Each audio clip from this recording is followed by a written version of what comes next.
UCY అధ్యక్షుల వారికిని, UCY టీమునకును, తర్వాత మన యూసీవై ఫ్యామిలీస్కి అందరూ కూడా ప్రభువైన యేసుక్రీస్తు నామములో నా హృదయపూర్వకంగా వందనాలు తెలియపరుస్తున్నాను. దేవునికి మహిమ కలుగును గాక. క్రీస్తునందు ప్రియ దేవుని బిడ్డలారా, పౌలు మాట్లాడుతుంటాడు, నేను క్రీస్తును పోలి నడుచుకున్న ప్రకారము మీరు నన్ను పోలి నడుచుకున్న మాటను చూస్తున్నప్పుడు నిజమే, దేవుని పోలిక ఎంత గొప్పదో అది దేవునికి మాత్రమే తెలుసు. ఆ పోలికను మానవునికి ఇవ్వాలని ఆశపడ్డాడు. దేవునికి మహిమ కలుగును గాక. దేవుడు ఏ స్వరూపంలో ఉన్నాడో, ఏ పోలికలో ఉన్నాడో జగత్తుకు పునాది వేయబడక మునిపే నేను ఒక నరుణ్ణి తయారు చేసుకోవాలని పరలోకంలో ఒక ఆలోచన చేశాడు. ఆలోచన చేస్తున్నప్పుడు పరలోకంలో ఉన్నటువంటి దూతలు, ప్రధానులు, గనులు అందరూ కూడా మాట విన్నప్పుడు ఒక దూతకు మాత్రము లోపల అసూయ పుట్టిందండి. ఆ దూత పేరు లూసిఫరు. గర్వపడ్డాడు, కోపమైపోయాడు. ఇంత ఘనతను నిజంగా ఒక నరునికి ఇవ్వాలని ఆశపడుతున్నాడు ఏంటి అని అసూయ పెంచుకున్నాడు. అందుకే పరలోకం ఉన్నటువంటి స్థానాన్ని కోల్పోయి మధ్యాకాశంలోకి పోయినట్టుగా చూస్తున్నాం. పడద్రోయబడ్డాడు. చూడండి, ఆదికాండంలో మనం చూస్తే ఆదికాండము 5వ అధ్యాయము 1వ వచనం మనం గమనిస్తే ఆదాము వంశావళి గ్రంథం ఇదే. దేవుడు ఆదామును సృజించిన దినమున దేవుని పోలికగా అతన్ని చేసేను అనే మాట చూస్తాం. చూడండి, దేవుడు ఆదామును తన పోలికగా చేసుకోవాలనుకున్నాడు. దేవుడు ఆదామును తన పోలికగా చేసి తన స్వభావాన్ని ఆదాముకి ఇవ్వాలని ఆశపడ్డాడు, ఇచ్చాడు కూడా. కానీ పరలోకంలో దేవుడు ఏ ఆలోచన చేస్తున్నాడో, ఏ నరుణ్ణి దేవుడు గణపరచాలనుకున్నాడో ఆ నరుణ్ణి, ఆ మానవుణ్ణి పాపములోకి లాగాలని భూమి మీదికి పడద్రోయబడినటువంటి దూతగా, లేకపోతే లూసిఫర్గా, లేకపోతే అపవాదిగా, లేక సాతానుగా పిలువబడినటువంటి దూత ఏదెను తోటలోకి వచ్చాడండి. వచ్చి దేవుని పోలికగా ఉన్నటువంటి ఆదామును పాపంలోకి లాగడానికి ప్రయత్నం చేశాడు. అంతవరకు దేవునితో సాయంకాలముగా ఆదాము ముఖాముఖిగా దేవునితో మాట్లాడుతున్నప్పుడు, దేవుని స్వరాన్ని వింటున్నప్పుడు నిజంగా ఎందుకు ఆదాము దేవునితో ముఖాముఖిగా చూశాడు, దేవుని స్వరాన్ని వినగలిగాడంటే ఆదాము దేవుని పోలికగా తయారు చేయబడ్డాడు కాబట్టి. ఈ విషయాన్ని మనం గమనిద్దాం. ఈ విషయాన్ని లోతుగా మనం పరిశీలిద్దాం. దేవునికి మహిమ కలుగును గాక. చూడండి, 5వ అధ్యాయం 1వ వచనంలో మాత్రము దేవుని పోలికగా రాయబడింది. అదే 5వ అధ్యాయము 3వ వచనం మనం గమనిస్తే ఆదాము 130 ఏళ్ళు బ్రతికి తన పోలికగా తన స్వరూపమున కుమారుని కని అనే మాట రాశాడు. చూడండి, ఈ 1వ వచనానికి 3వ వచనానికి మధ్య ఎంత కాలం సమయం పట్టిందో మనకు తెలియదు. కానీ దేవుడు తన పోలికను మానవునికి ఇచ్చినప్పుడు ఎప్పుడైతే అపవాది మాట విన్నాడో, అపవాది యొక్క ఆలోచన మదిలో పడిందో, మనస్సులో పడిందో, హృదయంలో పడిందో, దేవునికిని మానవునికిని ఎడబాటు వచ్చినట్టుగా మనం చూస్తున్నాం. అంతవరకు దేవుని పోలికగా అని రాయబడింది. తర్వాత 3వ వచనానికి వస్తే 130 సంవత్సరాలు బతికాడు, తన పోలికగా తన స్వరూపంలో కుమారుని కన్నాడట. నిజంగా ఈ విషయాన్ని మనం ఆలోచన చేయాలి. దేవుడు ఎంత గొప్పవాడండి. తన స్వరూపాన్ని మానవునికి ఇవ్వాలని దూతలకు ఇవ్వని స్వరూపాన్ని, ఇదిగో 24 పెద్దలు ఉన్నారు పరలోక రాజ్యంలో, వారిని కూడా గణపరచకుండా తన మనస్సును, తన హృదయాన్ని, తన ఆలోచనలను మనలో పెట్టాలని దేవుడు తన ఊపిరి పోసి మనల్ని కన్నాడండి. దేవునికి స్తోత్రం. అందుకే ఏదైనా తోటలో ఆదామును మట్టి ద్వారా తయారు చేసి నాసికారంధ్రంలో జీవవాయువు ఊదగా నరుడు జీవాత్మయను అనేటువంటి మాట చూస్తాం. నాసికారంధ్రంలో జీవవాయువును ఊదితే ఆదాము దేవుని పోలికగా మార్చబడ్డాడు. దేవునికి మహిమ కలుగును గాక. నిజంగా మన భక్తి జీవితాన్ని మనం పరిశీలిస్తున్నప్పుడు, వాక్యాన్ని ధ్యానం చేస్తున్నప్పుడు, దేవుని ఆలోచనలు నేర్చుకుంటున్నప్పుడు మనలో కేవలము దేవుని పోలికనే కనపడాలి గాని, లోక సంబంధమైనటువంటి మనుషుల యొక్క స్వభావము మనలో కనపడకూడదని ప్రభువు ఉదయకాల సమయంలో మనందరితో మాట్లాడుతున్నాడు. అందుకే పౌలు అంటున్నాడు, నేను క్రీస్తును పోలి నడుచుకుంటున్నాను. నన్ను మీరు పోలి నడుచుకున్నటువంటి మాట ఎందుకు అంత ధైర్యంగా చెప్పగలుగుతున్నాడంటే, ఒకప్పుడు క్రీస్తు అంటే అతనికి నిజంగా చాలా కోపం అండి. పౌలుగా ఉన్నటువంటి సౌలు ఒకప్పుడు క్రీస్తు పేరు చెబితేనే నిజంగా గొంతులు నరికేటటువంటి వ్యక్తి. ఎక్కడ కనపడినా క్రీస్తు పేరు చెబితే మనుషులను చంపేటటువంటి వ్యక్తి. వాళ్ళు స్త్రీలైనా, పురుషులైనా ఎవరైనా కూడా లెక్క చేయకుండా భయంకరమైనటువంటి కోపముతో తన ప్రవర్తనలో, తన స్వభావములో, తన హృదయంలో ఏమైతే ఆలోచనలు వస్తున్నాయో ఆ రకంగా బ్రతికినటువంటి వ్యక్తి ఎప్పుడైతే క్రీస్తునకు పట్టుబడ్డాడో, దేవుని యొక్క ముఖ దర్శనాన్ని చూడగలిగాడో, అప్పుడు ఆ దినం మొదలుకొని క్రీస్తును, క్రీస్తు యొక్క ఆలోచనలను, క్రీస్తు యొక్క ప్రేమను, క్రీస్తు యొక్క హృదయాన్ని, క్రీస్తు యొక్క మనస్సును అర్థం చేసుకొని ఆయన జీవిస్తున్నట్లుగా మనం చూడగలుగుతున్నాం.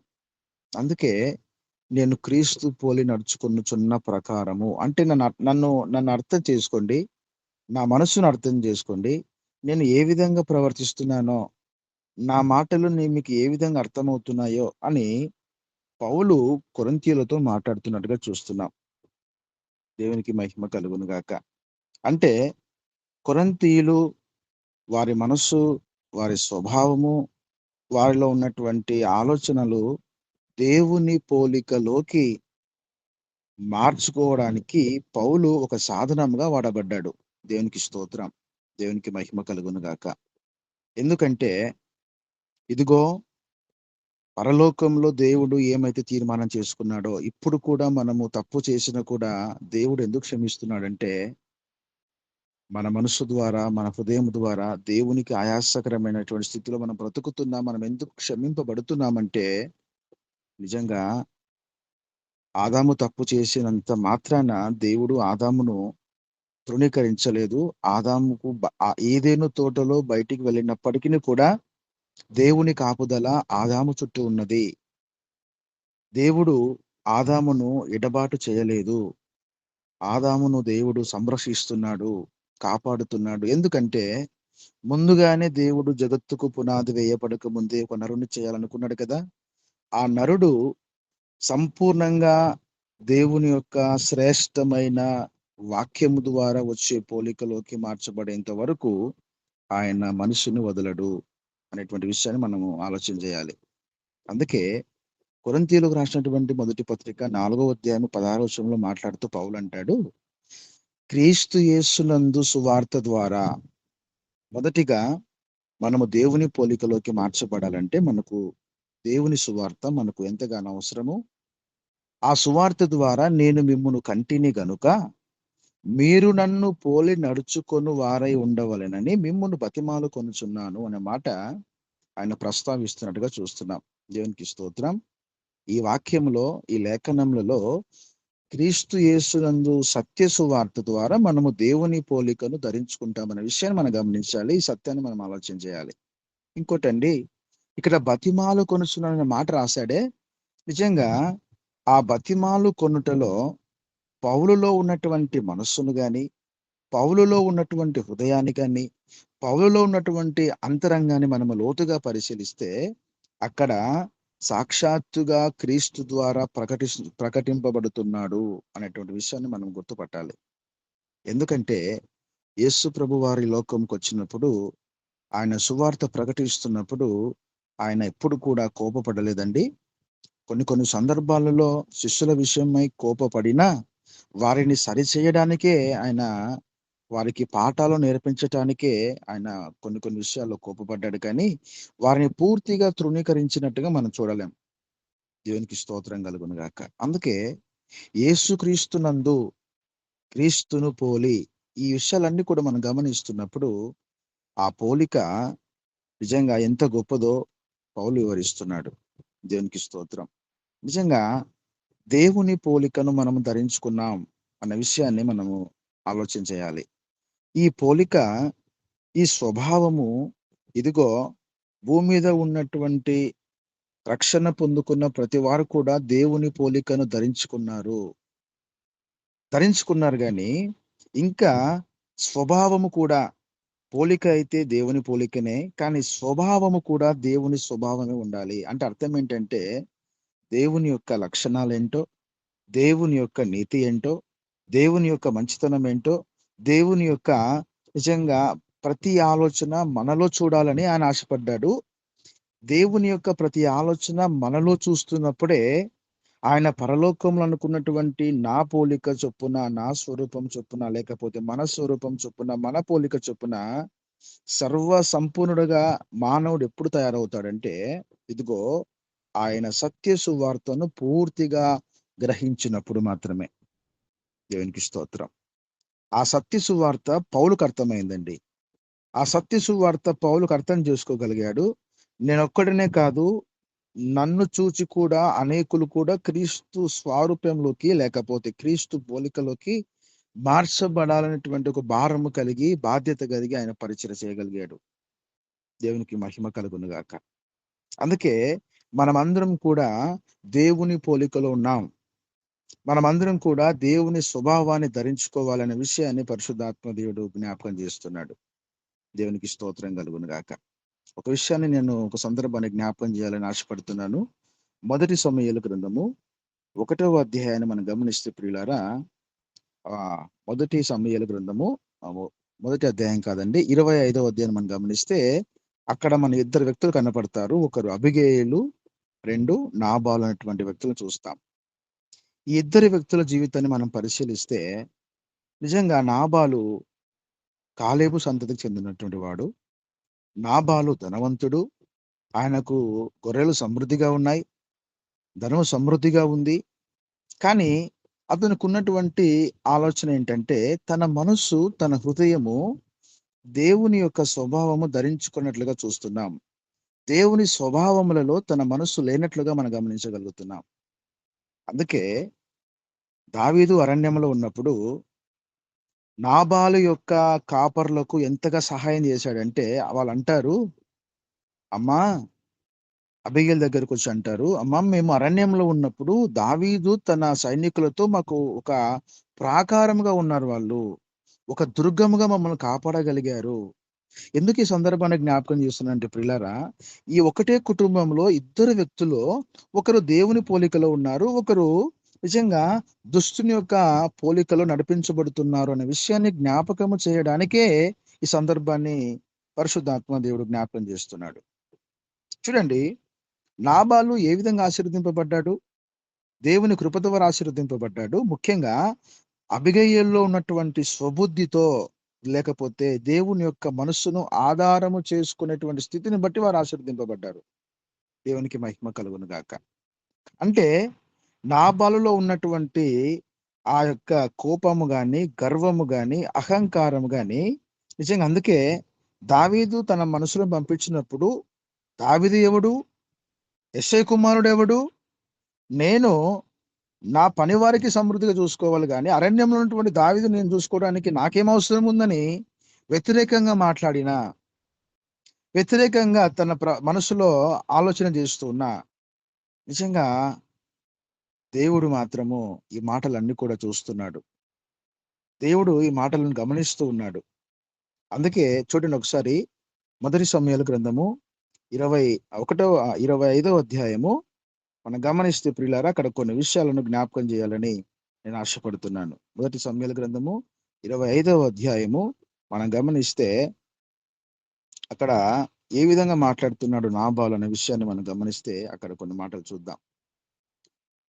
చూడండి, 5వ వచనం గమనిస్తే, తన పని వారిలో 10 మందిని పిలిచి వారితో ఇట్లా, నేను మీరు కర్మేలునకు నాబాలు వద్దకు పోయి నా పేరు చెప్పి కుశల ప్రశ్నలు అడిగిరి. ఆ భాగ్యవంతునితో నీకును నీ ఇంటికిని నీకు కలిగిన అంతటికి క్షేమము కలుగును గాక అని పలికి ఈ వర్తమానము తెలియజెప్పవలెను. చూడండి ప్రియులారా, దావీదు ఒక దైవజనుడు కదా, దేవునిచే అభిషేకింపబడినవాడు కదా. చూడండి, ఇంత భాగ్యవంతునికి, ఇంత ఐశ్వర్యవంతునికి క్షేమము కలుగునుగాక, క్షేమం ఉండాలి అతనికి అని దావీదు మంచి మనసాక్షితో, మంచి హృదయముతో దేవుని ప్రేమ చేత పంపిస్తే ఆయన అంటాడు, నాబాల్ అంటాడు. చూడండి 10వ వచనంలో గమనిస్తే, నాబాలు దావీదు ఎవడు, యెష్షయి కుమారుడు ఎవడు, తమ యజమానులను విడిచిపోయిన దాసులు ఇప్పుడు అనేకులు ఉన్నారు కదా, నేను సంపాదించుకొనిన అన్నపానములను నా గొర్రెల బొచ్చు కత్తిరించు వారి కొరకు నేను వధించిన పశు మాంసము తీసి నేను బొత్తిగా ఎరుగనని వారికిత్తునా అని దావీదు దాసులతో చెప్పగా, చూడండి ప్రియులారా, ఒక దైవజనుడు ఆశీర్వదించి తన పరివారాన్ని పంపిస్తే నిజంగా ఆ మాట పలకగానే అది 100%గా నెరవేర్చబడుతుంది. ఎందుకంటే దావీదు దేవుని చేత అభిషేకించబడినవాడు కాబట్టి. కానీ నాబాలు మాత్రము దేవుని మనస్సును, లేకపోతే దావీదు మనస్సును కనీసము ఒక్క క్షణము కూడా ఆలోచన చేయకుండా, అసలు దావీదును లెక్క చేయకుండా మాట్లాడడం అనేది అతను చేసిన పొరపాటు. అందుకే దావీదు కోపం వచ్చింది. మరలా తన సేవకులు వర్తమానాన్ని తీసుకొని పోయారు. వర్తమానాన్ని తీసుకొని పోయి, నిజంగా అయ్యా, నాబాలు ఈ విధంగా అంటున్నాడు, తను కోపంగా మాట్లాడుతున్నాడు, అసలు మనం లెక్క చేయడం లేదంటే వెంటనే దావీదు అంటాడు, అదే 25వ అధ్యాయం 13వ వచనంలో, అంతటా దావీదు వారితో, మీరందరూ మీ కత్తులను కొనుడనగా వారు కత్తులు ధరించుకొనిరి, దావీదు కూడాను కత్తి ఒకటి ధరించెను. వెంటనే కోపం వచ్చింది దావీదుకు. నేను ఇంత దేవుని ప్రేమను బట్టి నాబాలుకు ఇంతగా నేను తోడుగా ఉంటే, తన ఆస్తిని నేను కాపాడితే, అరణ్యంలో తన సేవకులను ఈ విధంగా నేను చూసుకుంటే, నేను ఉపకారం చేస్తే నాకు అపకారమే వచ్చింది కదా అని దావీదు కోపంతో మండిపడుతుంటే, నిజంగా ఈ విషయాలన్నీ కూడా నాబాలు దగ్గర ఉన్నటువంటి పనివారు తెలుసుకొని అబిగేలు దగ్గరకు వచ్చి మాట్లాడుతున్నారమ్మా, మన యజమాని మొరటోడే, ఒక్క మాట కూడా ఆలోచన చేయడు. నిజంగా మేము ఎంతగా రక్షింపబడ్డాము అరణ్యంలో మాకు తెలుసమ్మా, ఎంతగా కాపాడబడ్డామో దావీదు ద్వారా. మాకు రాత్రి మమ్మల్ని బాగా చూసుకున్నాడు, మాకు దుర్గమ్మగా వారు ఉన్నారు, మేము అస్సలు అరణ్యంలో మాకు భయమే లేదు. ఇంత గొప్ప ఉపకారము చేయడానికి వచ్చినటువంటి అతని సేవకులు దావీదు తన మనసును అర్థం చేసుకోక ఇలా మాట్లాడాడు యజమానుడు అంటే, వెంటనే అబిగయీలు ఒక ఆలోచన చేస్తది. దావీదు కొరకు, తన సేవకుల కొరకు మంచి ఆహారాన్ని సిద్ధపాటు చేసి దావీదును ఎదుర్కొనబోయి, చూడండి ప్రియులారా, ఇప్పుడు మనము ఒక శ్రేష్టమైన మాటను చదువుతాం. ఏమని రాయబడిందంటే చూడండి ఒకసారి, అదే 1 సమూయేలు గ్రంథము 25వ అధ్యాయము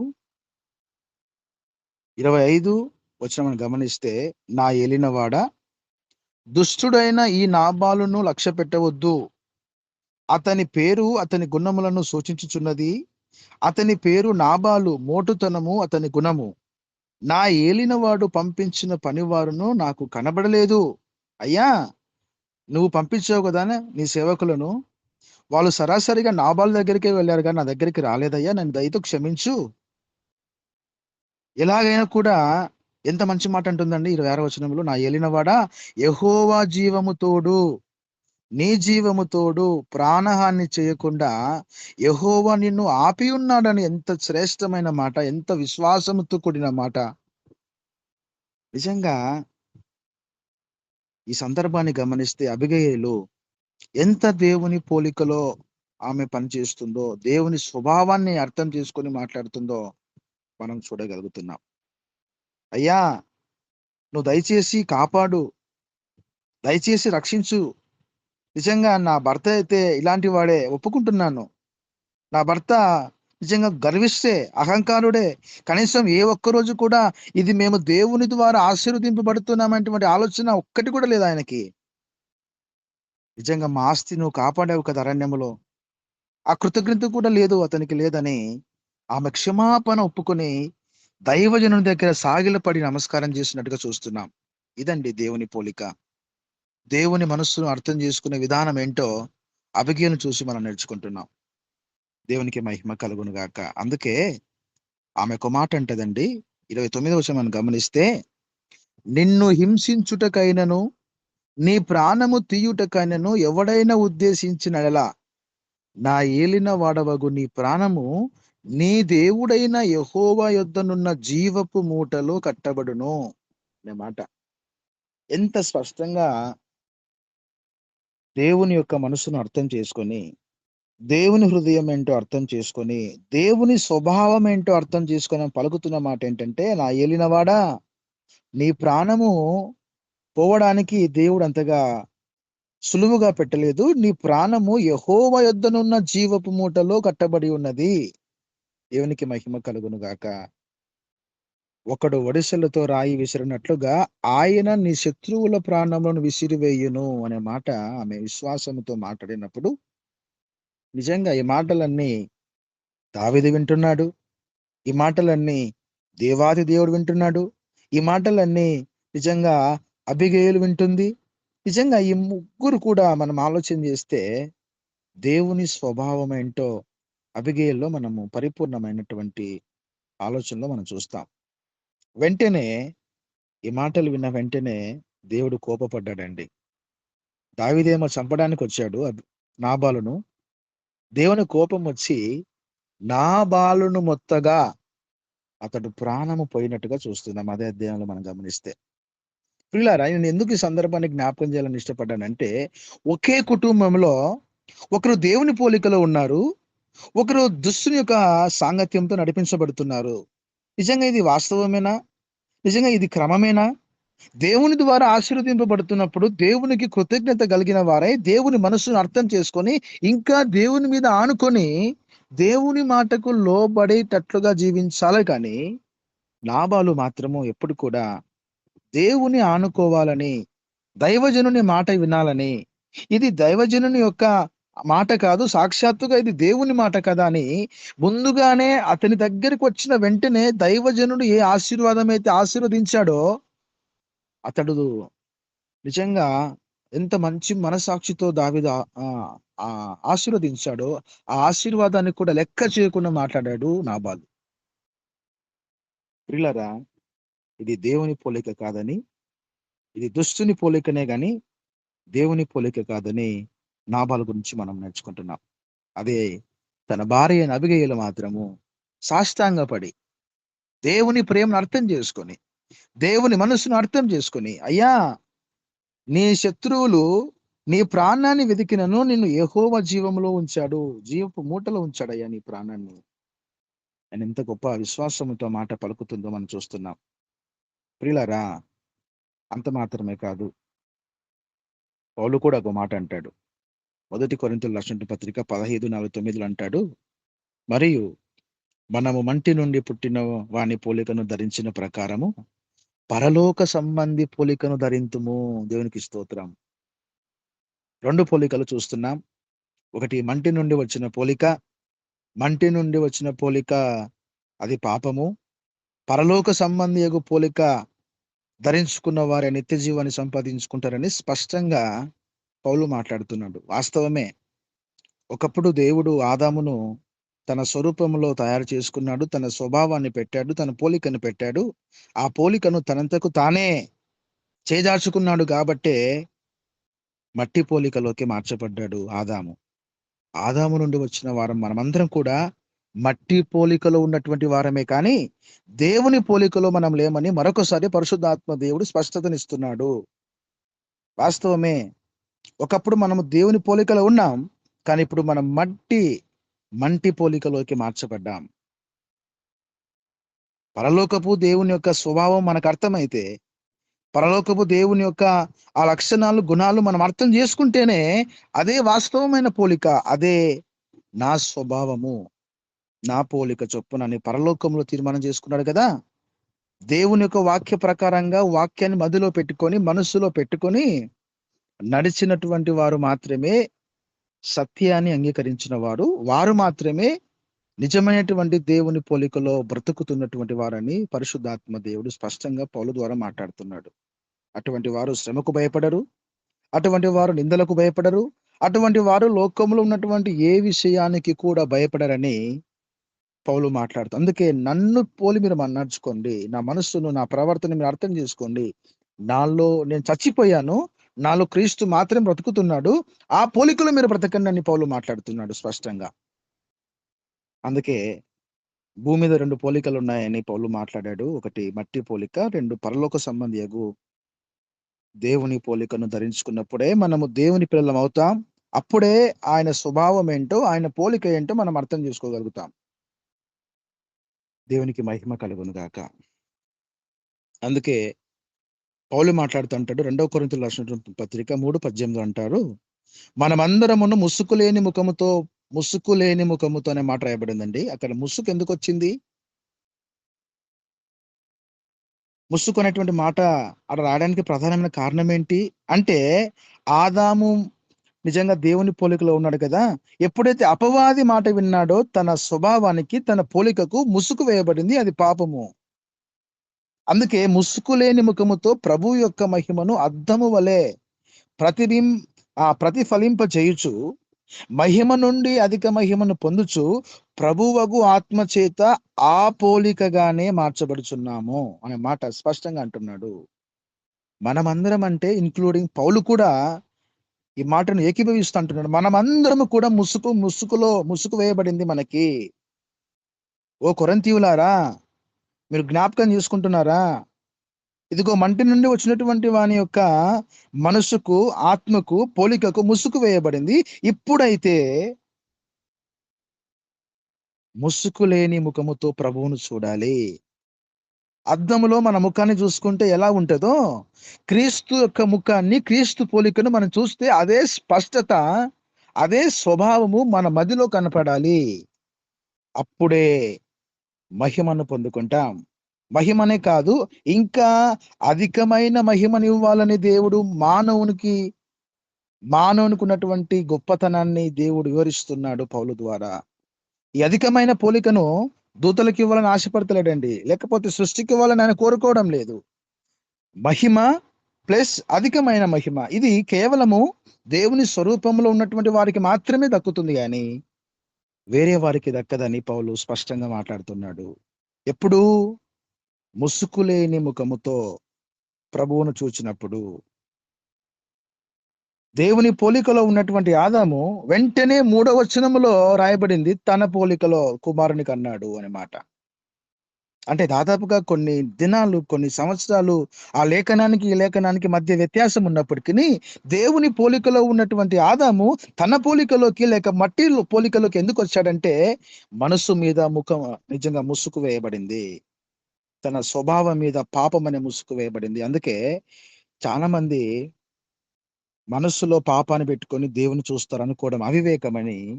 ముసుగు తీసిన తర్వాత, అందుకే ఎప్పుడైతే పాపం చేశాడో ఆదాము, దేవుని స్వరం వింటున్నాడు కానీ చెట్ల చాటుకు వెళ్ళి దేవుని చూడలేకపోతున్నాడు, ఎందుకంటే ముసుగు వేయబడింది కాబట్టి. ఆదాము ఎక్కడున్నావు? నీ స్వరం మాత్రం వినపడుతుంది, నువ్వు ఎక్కడున్నావు అంటే, అయ్యా నేను చూడలేకపోతున్నాను, నాకు సిగ్గు వచ్చింది, నేను దిగంబరత్వంలో ఉన్నానని ఆకులు కట్టుకున్నాను. అంటే నువ్వు దిగంబరుడు అని ఎవరు చెప్పాడు ఆదాము? నేను చెప్పలేదే నువ్వు దిగంబరుడవని.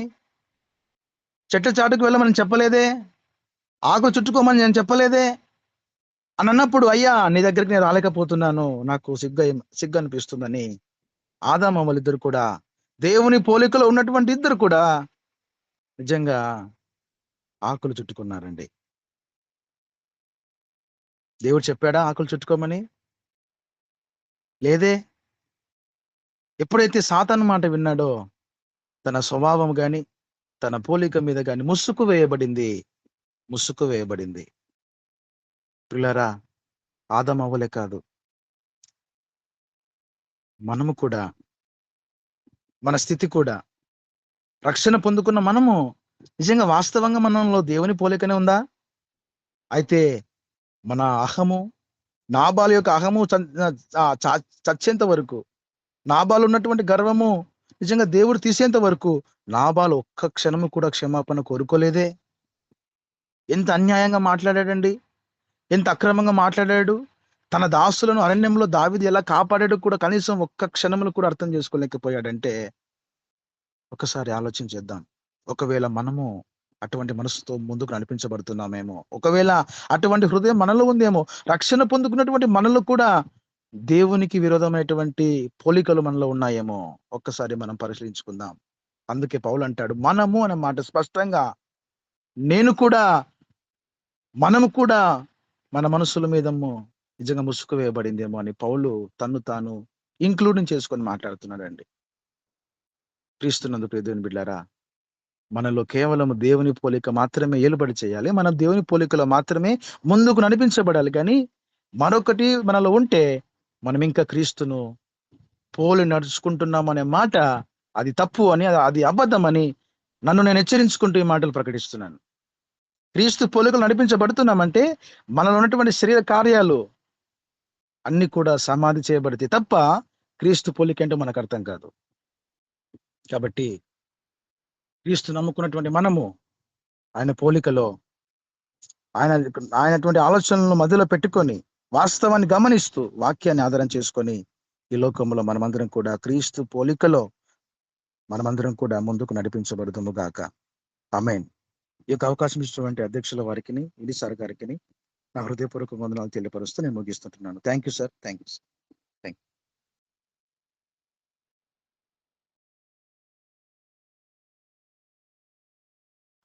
ప్రార్థన చేసుకుందాం. అత్యున్నత సింహాసనపై ఆసీనుడైన దేవా, నీ బంగారు పాదాలకు వందనాలు చెల్లించుకుంటున్నా ప్రభు యేసయ్య. ఈ దినమున్న తండ్రి మమ్మల్ని ఏర్పరచుకున్న విధానాన్ని బట్టి మీకు స్తోత్రాలు, ఏర్పరచుకున్న ప్రణాళికని బట్టి మీకు స్తోత్రాలు. నీ సిలువు చాటు మమ్మల్ని మరుగుపరిచి కాచి కాపాడుతున్నందుకు మీకే కృతజ్ఞత స్తుతులు స్తోత్రాలు వందనాలు చెల్లించుకుంటున్నాయినా. ఇదిగో నా తండ్రి, రాత్రి ఎంత నీ కాపుతల్లో భద్రపరిచి కాచి కాపాడిన తండ్రి, మమ్మల్ని నేటికి సజీవు లెక్కలో మమ్మల్ని కాచి కాపాడినందుకై మీకే కృతజ్ఞత స్తుతులు స్తోత్రాలు వందనాలు చెల్లించుకుంటున్నా ప్రభు యేసయ్య. ఇదిగో నా తండ్రి, కిషోర్ పాస్టర్ గారు నా తండ్రి యేసయ్య చెప్పిన వాక్యాన్ని నా తండ్రి జ్ఞాపకం చేసుకోండి నా ప్రభు యేసయ్య. ఇదిగో నా తండ్రి, మేమంతా కూడా నా తండ్రి క్రీస్తుని పోలిన తండ్రి నడుచుకునే విధంగా సహాయం చేయండి నా ప్రభు యేసయ్య. ఇదిగో నా తండ్రి, పాపం అనే ముసుగులో మేము ఉన్నామేమో నా తండ్రి, మమ్మల్ని మేము పరీక్షించుకునే విధంగా సహాయం చేయండి నా ప్రభు. ఇదిగో నా తండ్రి, గూగుల్ మీట్ లో ఎంతమంది అయితే ఉన్నారో నా తండ్రి, వారందరూ నా తండ్రి యేసయ్య, ఇదిగో నా తండ్రి, ఈ వాక్యాన్ని నా తండ్రి వారి హృదయాల్లో నీరు కట్టి ఫలింప చేసుకునేలా సహాయం చేయండి. అటు కృపనటి ధన్యతను వారికి ప్రసాదించండి నా తండ్రి. ఇదిగో నా తండ్రి, తండ్రి విడిచిన నేను వేడని ఎడబాయి నేను వాగ్దానం చేసిన గొప్ప తండ్రి, నీకు స్తోత్రాలు వందనాలు చెల్లించుకుంటున్నా తండ్రి. ఇదిగో నా తండ్రి, ఈ గూగుల్ మీట్ ద్వారా నా తండ్రి అనేక విషయాలను నా తండ్రి మేము పాలు పంపులు పొందుతూ నా తండ్రి బలపడుతున్నందుకు మీకే వేలాది కోట్ల స్తుతులు స్తోత్రాలు వందనాలు చెల్లించుకుంటున్నా తండ్రి. ఇదిగో నా తండ్రి, ఆత్మతో సత్యంతో జీవంతో నిన్ను ఆరాధించుకునే భాగ్యాన్ని ధన్యతను మాకు ఇచ్చినందుకు మీకే వేలాది కోట్ల స్తుతులు స్తోత్రాలు వందనాలు చెల్లించుకుంటున్నా తండ్రి. దీనికి అధ్యక్షత వహిస్తున్న నా తండ్రి వినీత్ కుమార్ సార్ గారిని నా తండ్రి, మీ యొక్క నా తండ్రి శక్తితో నింపండి నా ప్రభు యేసయ్య.